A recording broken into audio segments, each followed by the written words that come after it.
Good. Hey guys, Patrick here at J-Tech. Got a tire right here on a mount and dismount machine.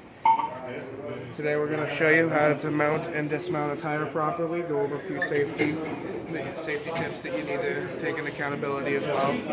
You got a core remover tool right here. First thing we're going to do is we're going to take the air out so it has time to alleviate all of the air out while I'm going over some safety. So right here, you have the machine, pretty self-explanatory. They go into detail just on how the clamps work, how you should clamp the rim in there. Over here, there's another one that says you should never go above 40 psi. You always wear your PPE when you do it. And it says the 40 psi. If you properly lube a tire up, it won't ever be an issue. If you have to go over 40, it becomes dangerous because of the clamps and what they're rated to hold. You go above 40, and if this tire, for some reason, the cord or anything separates and it decides to explode, there's going to be so much power backed up that this tire is going to come right off the clamps and it's going to shoot up, taking you out if you're hovering over top of it. That's why it's always good if you're airing them up or you're just beginning to take them off or breaking the bead over there, you stand back and have the hand on here so this doesn't go flying off and hit anybody.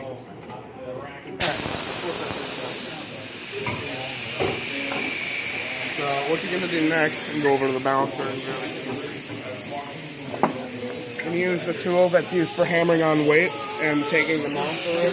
Before you take the tire off, you always want to take the weights off of the top surface where you take it off. That way you don't damage the duck head and you don't damage the rim in any way.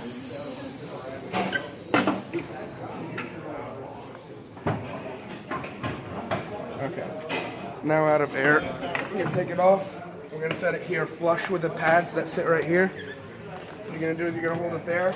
And the stem right here, the stem needs to be faced completely up, like 0 degrees or 180 degrees south, down like this. There can't be any in between because you're trying to protect the TPMS at all costs. And that always either sits right underneath of the valve stem or the TPMS sensor itself, because most of them are connected in one unit, or it has a band. Most Fords technically have the bands on them. And when they do, they're faced opposite so you know where the location is. So I'm going to do this face out, flush with the pads, with the valve stem facing down with the ground. Bring this arm in right where it's flush behind the rim, right there where the weights go. And you're going to push in just until it breaks. You don't want to go in super far because then the lip gets pulled into the sensor. Broken all the way around, there's no need to turn it 180 degrees and try again. And the same on the back side. It's now broken. Pick it up. You're going to put it on here. This pedal, you're going to push up on it. When you push up on it, there's a locking feature that it has. When you go up, it's not locked. You need to press up hard for it to lock. Make sure it's flush. Make sure it's mounted properly. It's good to go. Make sure the bead is popped all the way around it so you can fit the duck head under there. You're going to move the valve stem directly underneath of the duck head. Set this down. You're going to lock this in place for its height. We're going to adjust this knob right here to adjust how far it can come in so it doesn't touch the rim at all. Now that that's set, you're going to turn the rim back a little bit just so it's right behind the duck head itself and it protects it. The lip of the tire will come up over top of the sensor or the valve stem. So, take the spoon side. This has a rigid end up here, but you're going to use the spoon side in all cases. You're going to pop it right under there and in enough where you get underneath of the tire while the spoon is still right here above this head. Lift up and over on it until this is on the rim. The tire sits over the duck head and you can begin to turn. Now that that's done, just make sure that the bottom bead is broken. We're going to come all the way around again until this valve stem is underneath the arm and the head.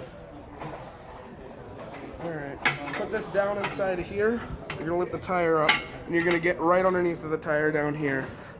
Right under here. Until you can see this come out right there.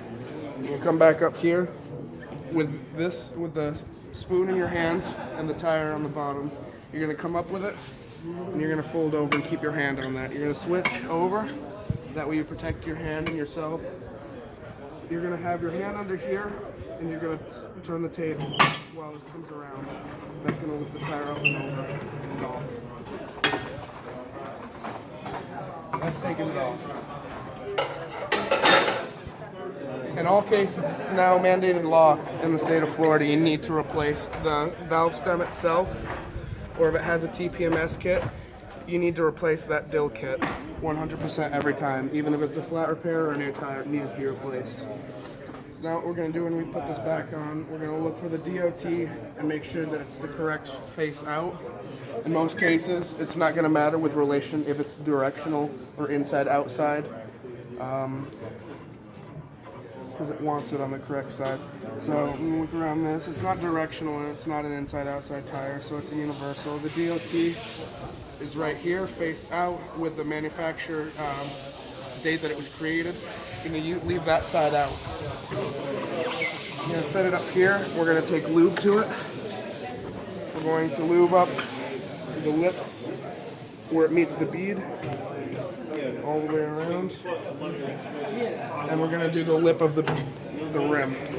That helps make contact in case the tire has a tight fit, snug, whatever the case may be. For when you air up the tire and want to see it. DOT out. When you do this, the valve stem or TPMS needs to be counterclockwise 45 degrees if you're over here facing this direction. So we're going to lift up the pedal and get it to counter 45. After we have that there, we're going to set the tire down like so. Bring the arm back over.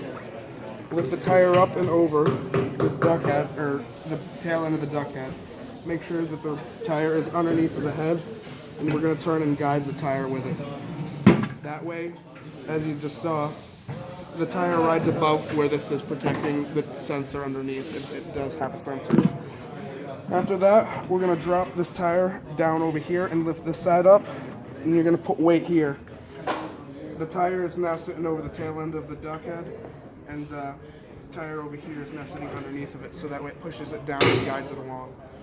The sensor itself, dismiss that, it's got to be counter 45 as well when you put the top over.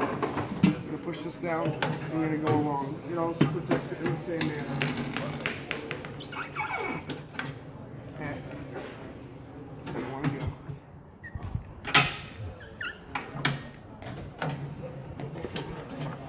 Okay. We got to stop this because it decided to slip off. Take your spoon from the other end and try and get this off.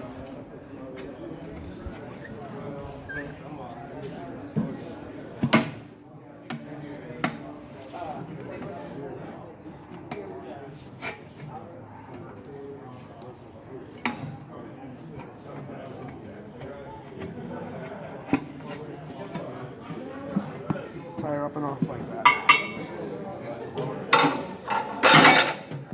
Now I'll try this again.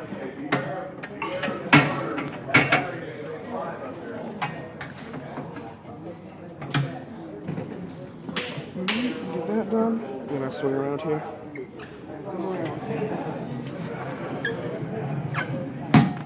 And then until it sits like that.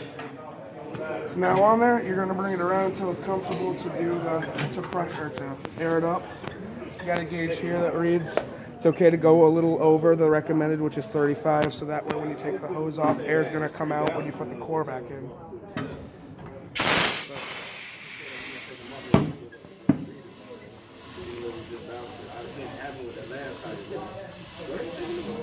Alright, down there, I'm going to grab the core and get it ready while that's airing up to 35. Let me get this. The core has little slots that this tool sits in right there, just like that. It'll sit like that. Move this up to 35.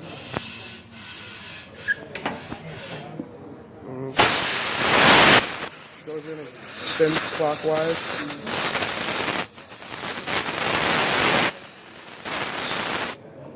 Like that. And the core needs to be snug. not super tight because you can torque it and it needs the new stem. It's not a big issue if it does. The bead needs to be broken down. Use the pneumatic arm to put a new one in, but it's best not to break them. After that, you're going to kick down on the pedal down here. So the arms come out, make sure they don't go anywhere. Take it off when it's ready to be balanced. After it's balanced, it's ready to go back on the car. Thank you for watching. Hope that helps, and see you in the next video.